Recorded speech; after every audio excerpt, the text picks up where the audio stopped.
देखो, यदि आप गंदी बातें करोगे, गंदी हरकतें करोगे, तो विश्व में कोई ऐसा वैद्य नहीं कि आपको ब्रह्मचारी दवा से बना दे। मान लीजिए, हमारी प्रार्थना मान लीजिए, यदि आपने अंगों को छेड़ा नहीं है तो लिख लो, आपका ब्रह्मचर्य क्षीण नहीं हो सकता।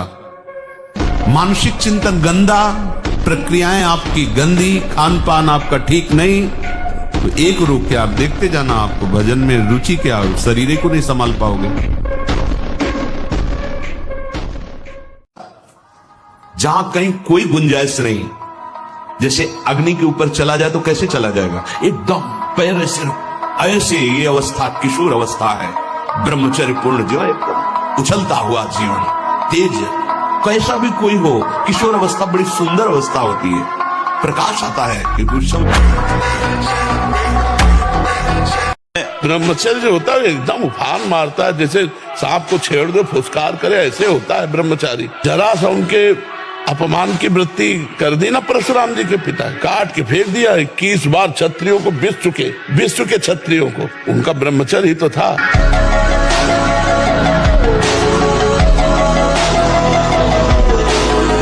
ब्रह्मचर्य कभी भी दिनचर्या में फर्क नहीं पड़ने देगा, चाहे जैसी स्थिति, चाहे शरीर नहीं उठ पा रहा तो उसका चिंतन भागवती करनी, जिसे हम बहुत सरल समझ रहे, बहुत सुख समझ रहे, बहुत ध्यान का इसलिए विषय है, ये नींव है हमारे अध्यात्म की, हमारे परमात्मा की।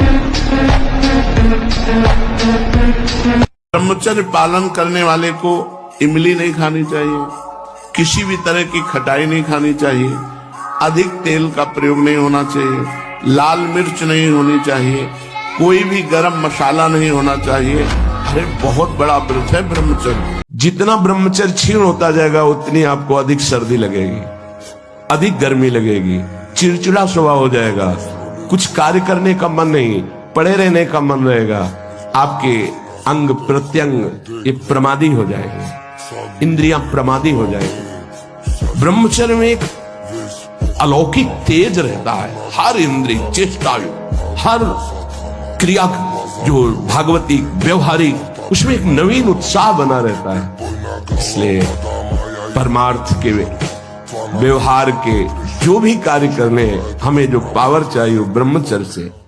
जिसे ब्रह्मचर्य रहना है उसे शरीर को चिकना बनाना, श्रृंगार करना, यह सब छोड़ देना चाहिए। अभी कुछ दिन बाद शरीर छूट जाएगा, फिर लकड़ी में जलेगा भाई, चाहे जितना इसे पाउडर लगा लो, चाहे जितना इत्र छिड़क लो, आग में जलेगा कुछ दिन। बोले कुछ दिन क्यों, अभी तो हम 30-40 साल ऐसे निकल गए, ऐसे अब पता नहीं 30-40 साल है कि नहीं है, ऐसे निकल जाएंगे। अपने शरीर को ज्यादा श्रृंगार, सुख, सुविधा, प्यार मत दो, जितने से भजन बन जाए, धर्म बने, उतना ही दो। एक अद्भुत बल, एक अद्भुत उत्साह, एक अद्भुत तेज बना रहता, बादाम में थोड़ी है, हलवा में थोड़ी है। व्यायाम, प्राणायाम, ब्रह्मचर्य, बांध लगोटा बचा के इंद्रिय कभी न देखा पर नारी, आंख उठाकर किसी की तरफ नहीं देखा, काछ वाच मन निश्चल राखे, धन धन जननी तेरी रे, फिर आगे चलकर प्रकाशित हो जाओगे। बहुत सावधानी की जरूरत है और व्यायाम अत्यंत आवश्यक है। अरे ब्रह्मचर्य को बचाने के लिए 1 घंटा व्यायाम की जरूरत है।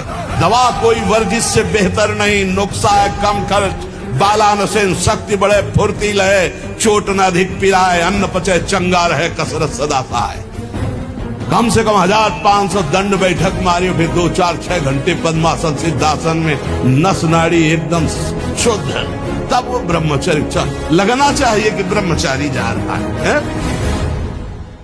ब्रह्मचर्य ही परम तप है, ब्रह्मचर्य ही परम धन है, ब्रह्मचर्य परम एकाग्रता है। एकाग्रता ब्रह्मचर्य से आती है। आंखों मूंदो या खुली रखो, अगर ब्रह्मचर्य ठीक, एक शीतलता, एक गंभीरता, और जिधर दृष्टि लगा उधर एकदम चिपक जाएगी जाके। मन, प्राण और वीर, ये तीनों का एक तारतम्य है। एक कंट्रोल में हो जाए तो ये दोनों कंट्रोल में हो जाए तो आपका ब्रह्मचर्य ठीक है। स्वाभाविक बिना प्रयास के आपका मन एक शीतल, एक गंभीर, एक शांत, जहां लगाना चाहो एकदम तुरंत लग जाएगा। विक्षेप नहीं, अभ्यास और ब्रह्मचर्य। ब्रह्मचर्य का एक बहुत बड़ा प्रताप होता है, तो एकदम हर नस नाड़ी में एक अव्यक्त तेज रहता है, अव्यक्त उत्साह रहता है, ओज रहता है। कोई भी कार्य, जैसे कि परिक्रमा चला जाए, हाँ ये थोड़ी अगर हम किडनी फेलियर है, पर हमारा उत्साह इतना जोर का रहता है कि किसी कार्य में निगेटिव सोच है ही नहीं, पॉजिटिव तो हम आनंदित रहते। अब जैसे ये तो फेल हो गया तो हम पॉजिटिव, भगवान कोई न कोई रास्ता तो रखे होंगे ना। अब हम चिंतित नहीं हो गए अब क्या होगा, हाय क्या होगा, वही होगा तो मंगल विधान। ब्रह्मचर्य तो स्मृतिवान है, धैर्यवान है, बलवान है, तभी वो राष्ट्र सेवा में लग पाएगा। ब्रह्मचर्य की शिक्षा प्रायः जो विद्यालयों में शायद नहीं दी जाती। क्यों?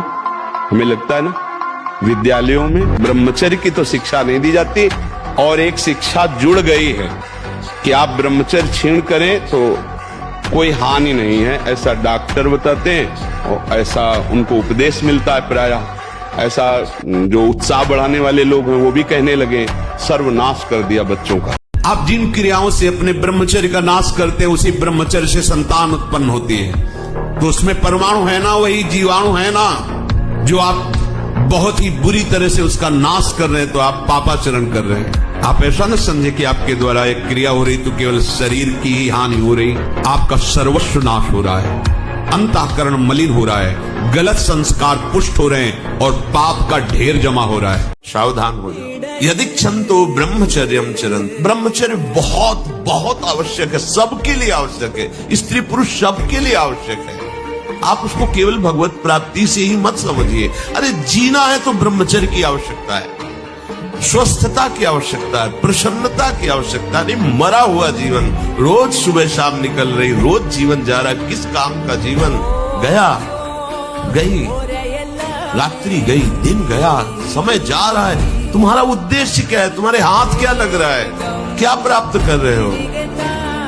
विचार ही नहीं रहे, विवेक ही नहीं रहे, पशुवत बस ऊपर चमड़ी में सुंदरता का लेप करके और मलमूत्रों के भांड में प्रियता करके पूरा जन्म नष्ट कर देना।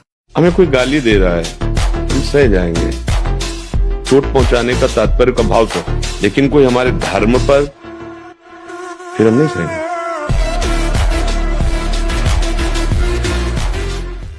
ये कैसे हो गया? तुम्हारा क्या अभ्यास है? ऐसे कैसे कोई हम पे ऐसे कैसे हावी हो सकता है? कोई हमारे ऊपर ऐसा कैसे शासन कर सकता है? चाहे नींद हो या काम हो या क्रोध हो, आप क्या हो? आप समझो, आप भगवान के अंश हो और आप इतना अधीन होते चले जा रहे हैं शरीर के। धिक्कार है आपको जीवन को। आप साधक हो, आप उपासक हो, ये क्या हो रहा है? कैसी आपकी दिनचर्या, कैसी आपकी साधना है? आप हो क्या? विचार करना चाहिए, डांटने की विषय नहीं है।